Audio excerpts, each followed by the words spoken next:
Live from the Casey's General Store studios in Des Moines, Iowa, this is Takedown, featuring the best athletes and coaches in the world. These guys that we have in our room can do the job. Streaming live around the world on iHeartRadio. I've discovered through the internet you do anything you want as long as no one sees your face. It's the pulse of amateur and Olympic wrestling. Did we already start? Yeah. Oh, sorry, I thought there was supposed to be a buzzer or a whistle or something. And now, here's Scott and the boys. All right, welcome back. Casey's General Store Studios. Thanks to our good friends at Casey's, 2,500 stores and growing strong. Love those guys. Great people, great staff, great products, and an important part of the community, Casey's General Stores. Also, the Fight Network and our friends at Catch Wrestling Alliance. Look for them and the events that take place throughout the year. Also, Cookies Barbecue Sauce. You didn't put the grill away, did you? If you did, you can still use Cookies Barbecue Sauce and flavor enhancers on products that you cook from the store, like, say, Fairway, on your stovetop. It's easy enough to do. Cookies Barbecue Sauce. Now, I told you this hour is going to be completely different than hour number one, okay? Raul Ramirez joins us fresh back from an 8-day stint in Wigan, England. He joins us now. Raul, good morning. How are you? Well, how you been? Well, you must be still suffering from a bit of fatigue, travel fatigue anyway, because it's a little different from California to England. Oh, yeah, it's 8 hours difference, but it's been helping me to go to sleep more early. I'm usually a night owl, but just when it comes to, like, when the sun goes down, I just get real tired now. Well, getting over it. Do me a favor, pump it up this morning for radio, but do me a favor, tell me exactly how the event in Wigan went, Roy and family. What happened? So it's actually a really great event. This is the 5th year they've had it. It's called, like, the International Week competition.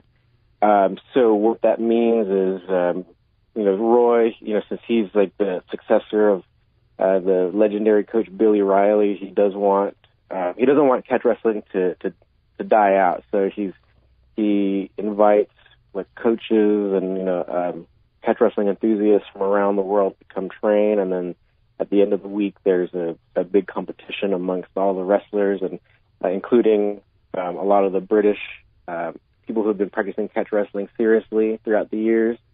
And so it's a really great event, really high quality wrestlers. So, like, all the British, they tend to have been doing freestyle wrestling since they were little kids. So the level of wrestling is really high quality.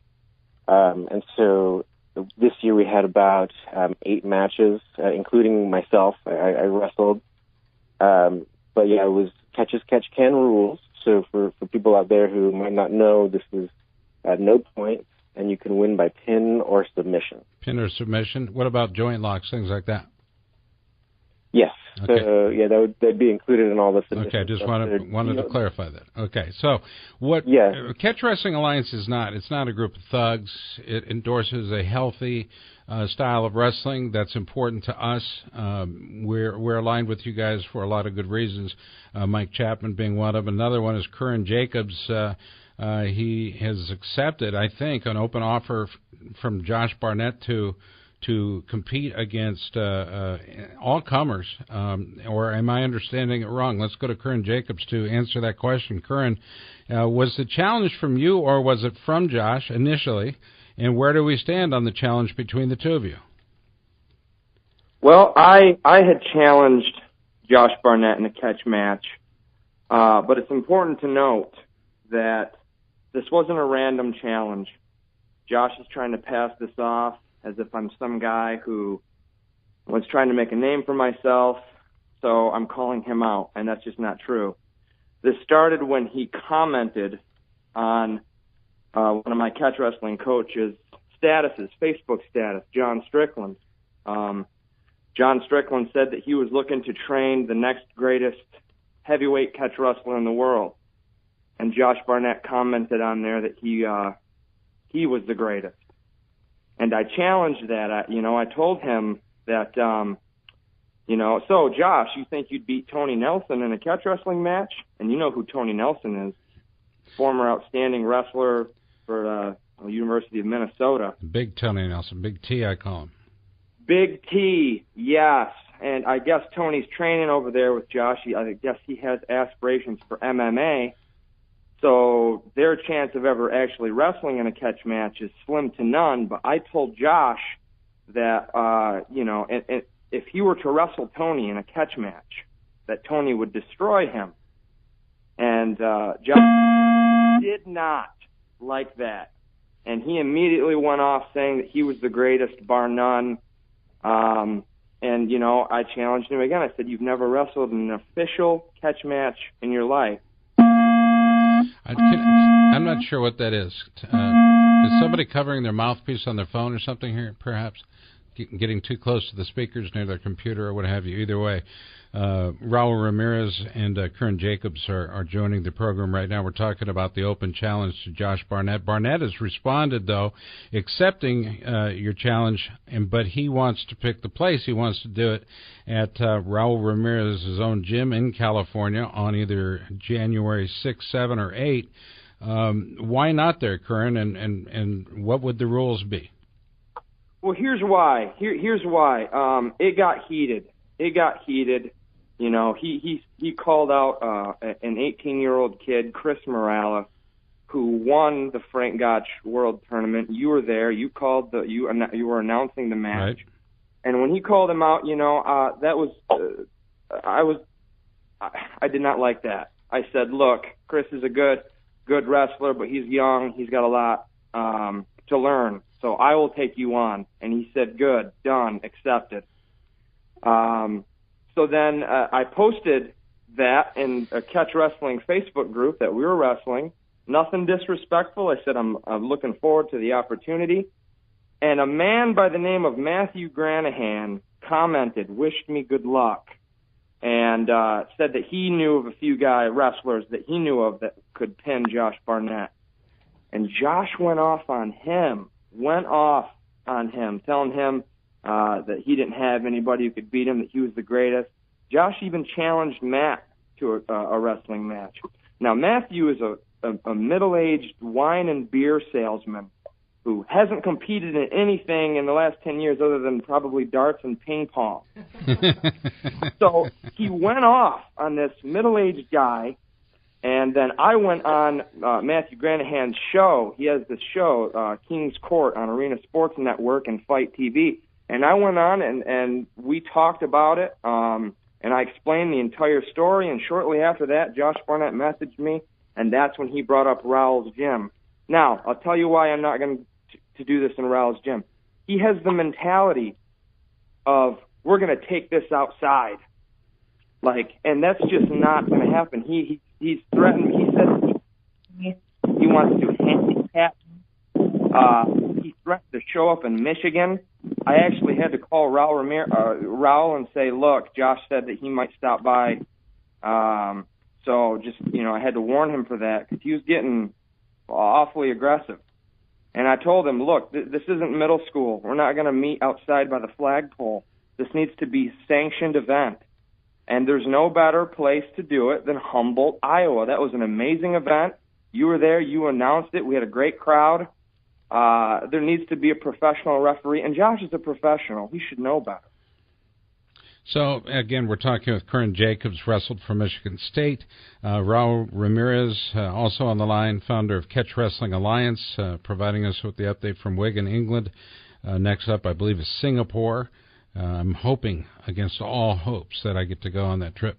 But Curran, obviously this will probably never happen. What do you hope will be the end result for this, or is there still some hope that a true catch wrestling match may still happen? Well, I honestly I believe that he's not going to wrestle me. He's just got too much to lose. He's got too much to lose. I've called him out on his bad wrestling fundamentals. As he said before, he said he hated me to his very core, and that's because I challenged him. And then he's throwing the excuse around, look, I'm important. I've got a busy schedule with all this. And I told him, Josh, don't tell me about a busy schedule. I'm raising a son. I'm in grad school on top of supporting a mother with terminal cancer. And his response was, well, that sounds like a personal problem. I just gave you 2 months to find a babysitter and hold your mommy's hand. That crossed a serious line with me. This was about competitive. This was me calling him out. I wanted to compete. I know I can beat him. And it got extremely personal and vulgar and dirty. So, you know, I don't need that kind of person in my life. That's toxic. Now, right. I'm not saying that I am not guilty of throwing jabs on the internet, you know, calling him a terrible wrestler, but he got extremely personal. Fairway Foods Fresh Hotline, if you'd like to ask either one of our two guests a question, 866-333-5966 or 515-284-5966. We're talking with Curran Jacobs about his open challenge to the War Machine, Josh Barnett.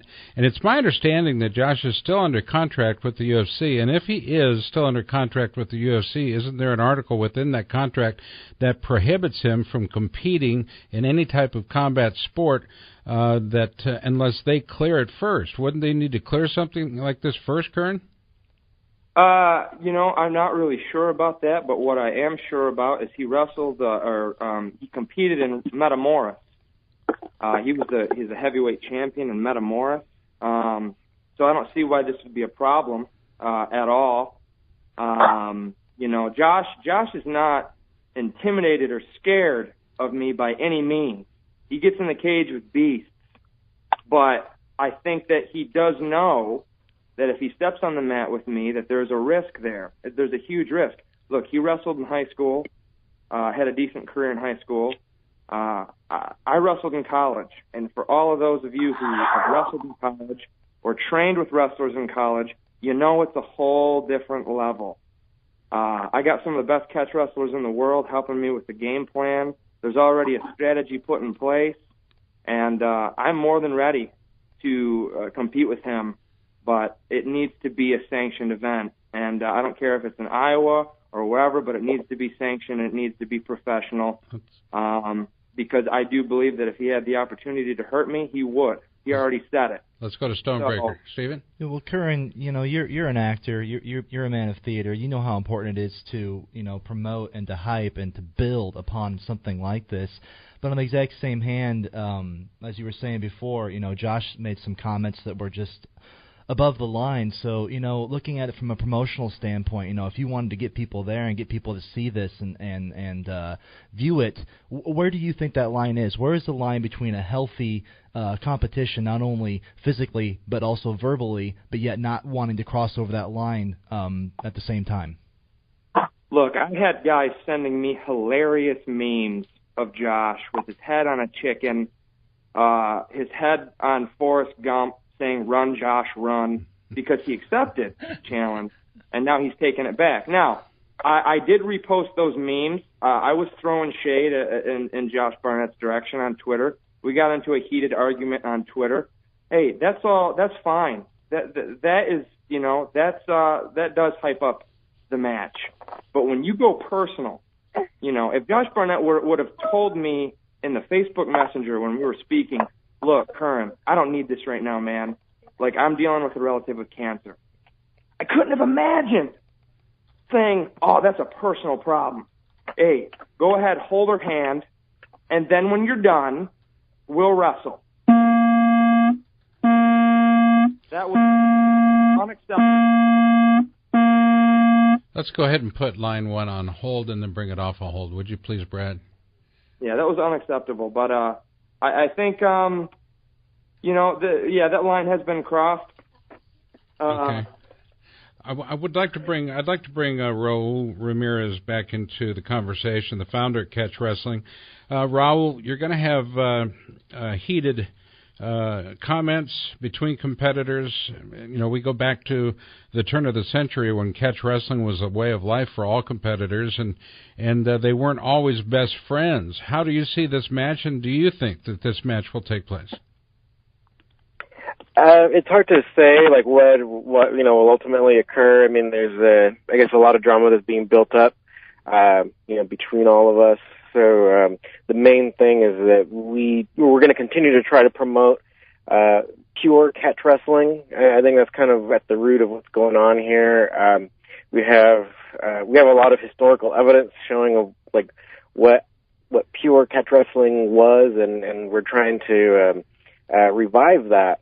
And so then, you know, I think the argument, or like the root of it, is that like there's some people who want to do their own thing and then call that catch wrestling. So we're going to just continue to show the world what pure catch wrestling is, according to the old timers who still do it. You know, the few that are still with us, you know, like Roy Wood and Wiggin, and all the work that the American Hook Wrestling, you know, John Strickland and Billy Wicks and Dick Cardinal, some of the few. Unfortunately, Billy Wicks passed this year. Right. You know, we still have Dick Cardinal with us, and it seems like the old timers are all in agreement about catch wrestling. So we want to promote that, because this is really going to give you an edge. This really shows you how to really control your opponent, and you can get the submission or the pin from there. So we're going to continue promoting that. CatchWrestlingAlliance.com. That's where you're going to find them online. Our guests have been Raul Ramirez and Curran Jacobs, talking about the open challenge to the War Machine, Josh Barnett. Appreciate the time, guys. Keep us posted on how this thing is developing. Let's hope cooler heads do prevail, and that we're able to get a match between you, Curran, and Josh Barnett. I did talk with Josh just 2 nights ago, or was it? Yeah, it was 2 nights ago, and at great length.